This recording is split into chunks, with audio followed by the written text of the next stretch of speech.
I'll just introduce and continue next week.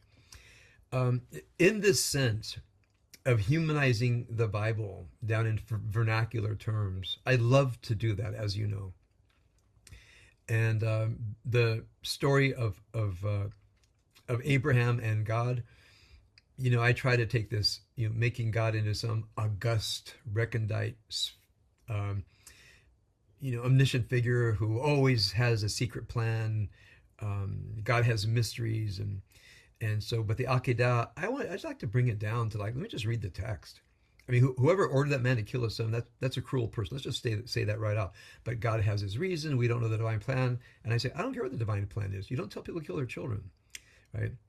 And it wakes people out of a stupor. I've had this conversation with a couple of Orthodox people. They said, yeah, some level you're right. It's more troubling than I had thought. I'm so used to reading it with all the exegesis that tends to exculpate God, and then they hear what someone say, yeah, but it's not done, nicht getan, it's not done. So that roots people. And then even the angel, when I just had this recently with a traditional guy, and he said, well, I thought God sent the angel. I said, God had plenty of voice to tell Abraham to kill the kid. Why not save the kid? He said, what do you think happened? I think the angel went rogue. He said, what, angels can't go rogue? I said, you want me to show you all the times in the Bible where angels go rogue? He goes, no, you don't have to, another time. Yeah, I think the angel went rogue.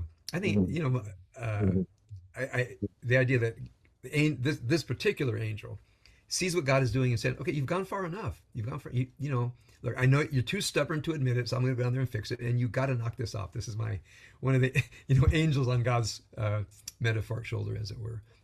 Now we come to Rebekah. Okay, so he sends up to find Rebekah. I didn't spend much time in my my Shabbat email on what happened, other than he found a bride for Isaac. They head on back, and then I actually went and checked how many miles from Haran, which is in southern Turkey near Syria, to Canaan. It's about 600 miles. I said, okay, what's 600 miles from Los Angeles? Mount Shasta. Well, Haran is in the hill country.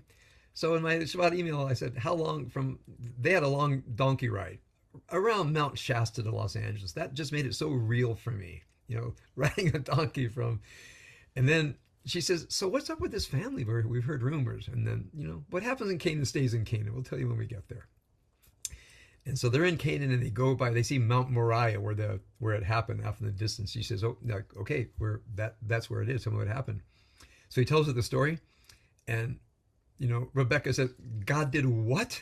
And he says, yeah, we don't quite understand why. And then that moment, which is a falling in love moment, when in my mind she says, I'm going to heal this damaged, traumatized human being. I'm going to heal him. And these kinfolk of mine down here in Canaan, somebody has to take over. And I'm going to do that. So she makes two promises to herself before she even arrives. So this idea that, I don't know if you ever had it, when you hear something going on and you say, I'm going to fix it. I've had that a few times in my life. I've heard of something. I say, what? I think I better get in there. Sometimes when someone describes me, someone really hurting in the hospital, and I think I'm the guy. So I just had that moment of recognition. Rebekah, you might say, as with the potential of being a great healer, is now actualized when she hears about Isaac. And she's not doing it in a patronizing way. She's not doing it in order to assert control. She just knows she's a healer. And when she heard about that, she knew that instinctively, she hadn't gone to school yet, that she knew how to do it.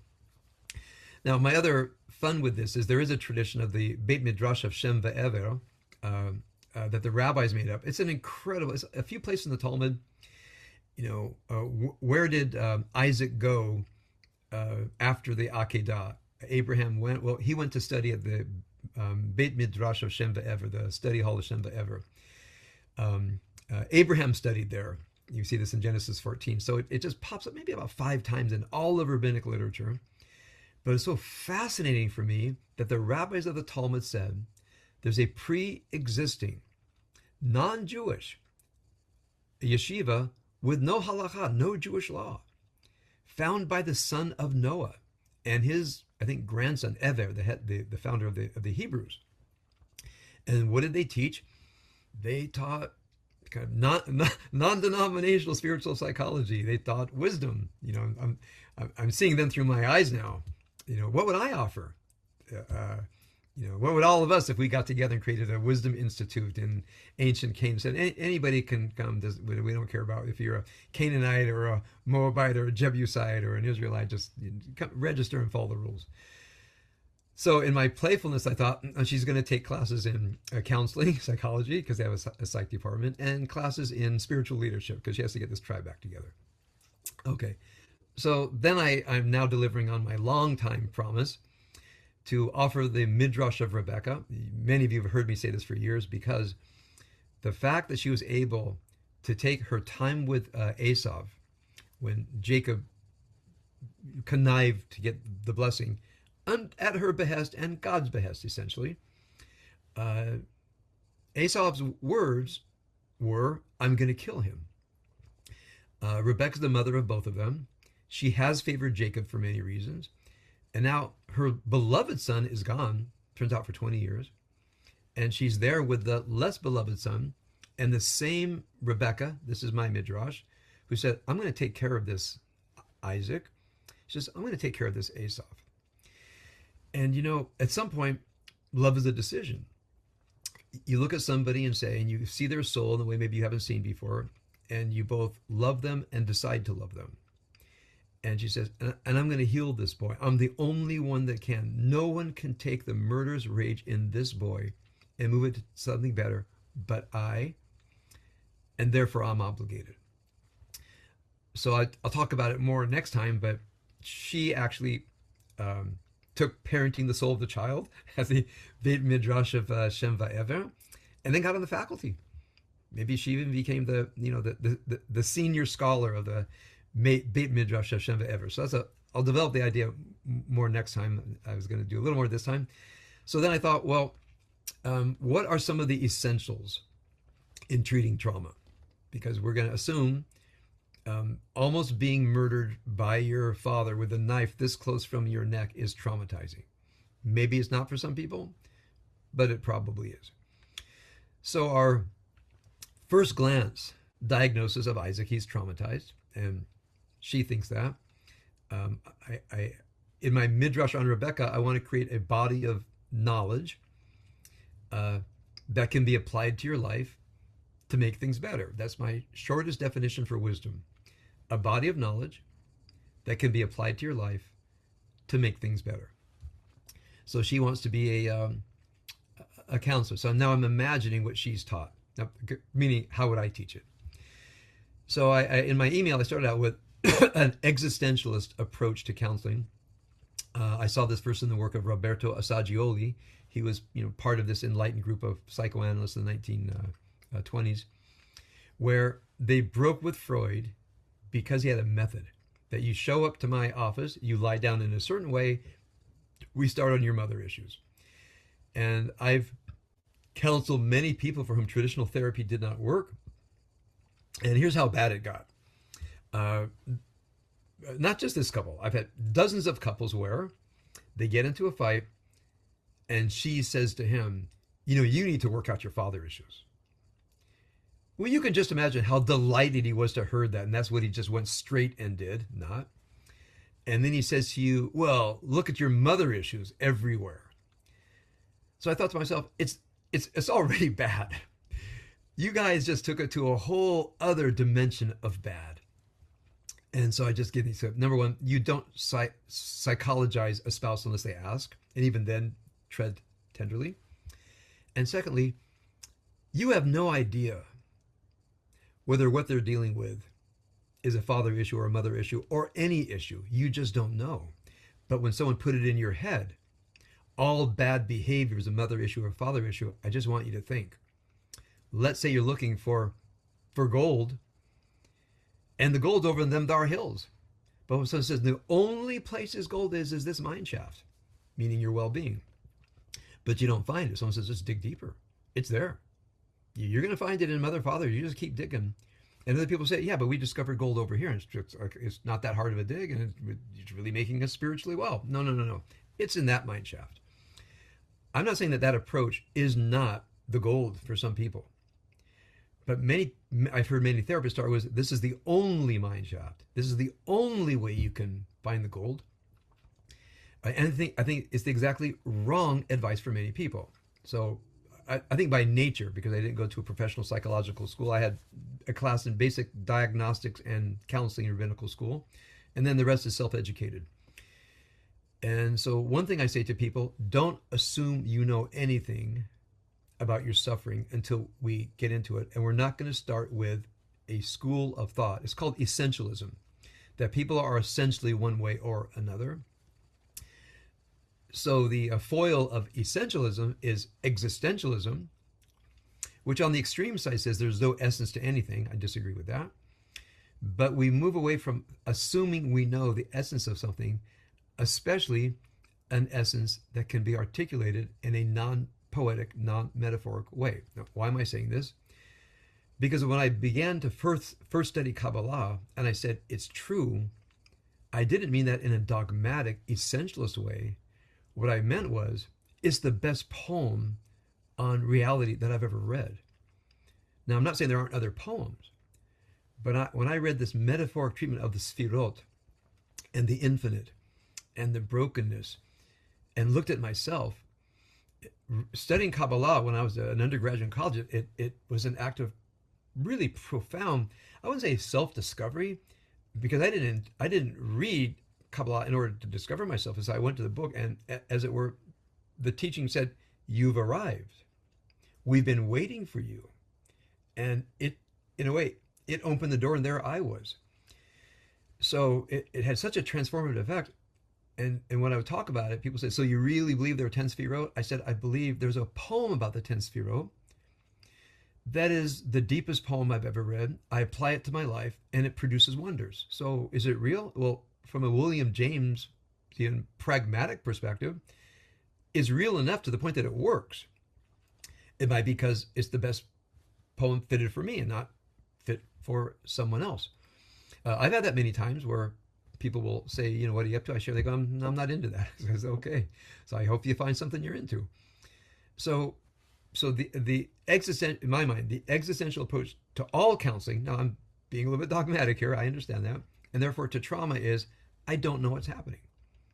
I don't know what happened to you. I don't even know what it means to you. I don't start by saying, I know what this means. I want to share, I saw somebody doing some group counseling with veterans, Iraq, military traumatized by the war in Iraq. And she started out with, you were fighting in an unjust war, and the military political complex sent you there for their purposes.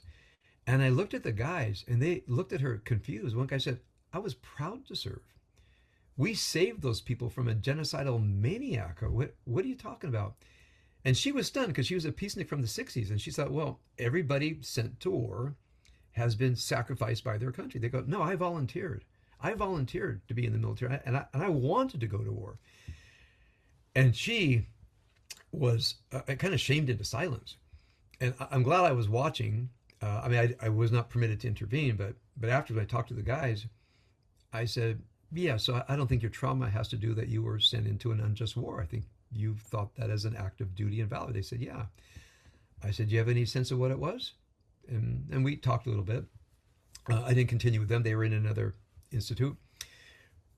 But because people knew that my son was there, a lot of people informally asked me about trauma work. They knew I was a rabbi counselor, and I had a son who was on Iraq twice. My own son had came out with severe PTSD. I haven't talked about it a lot. I think I can now. 90% disabled psychically. Had a breakdown, and I helped him rebuild himself. And he said, Dad, I don't want to go to anybody but you. I went to a couple of other people. They really don't know what they're doing. And then I took those skills.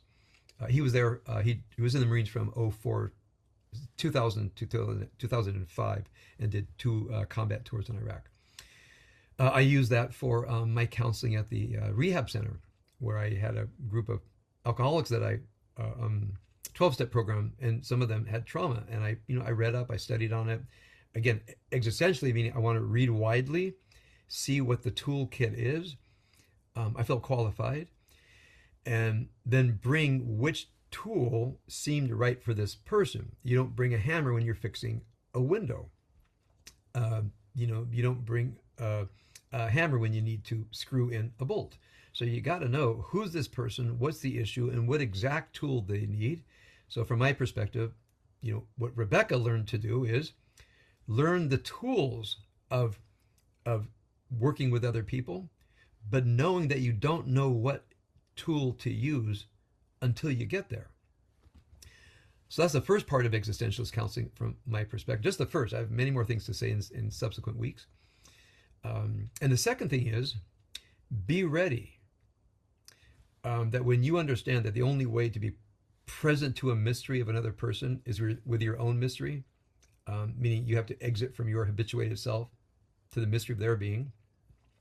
That's not to say I don't have more experience understanding the mystery of the soul than they do. That's one reason they've come to me and I not to them. But here's something.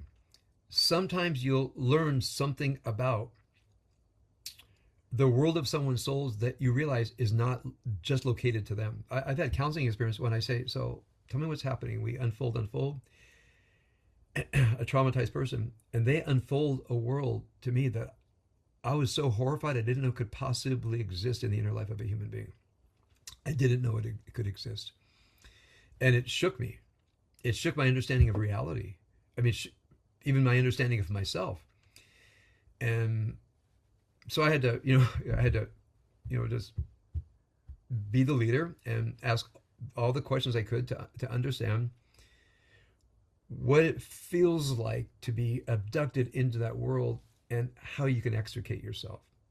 I've used this image of crawling out of the pit of hell by our fingertips many times in my life. That's sometimes what my life has felt like. And, you don't need a lot of theory about whether heaven and hell exist because you're crawling out of it.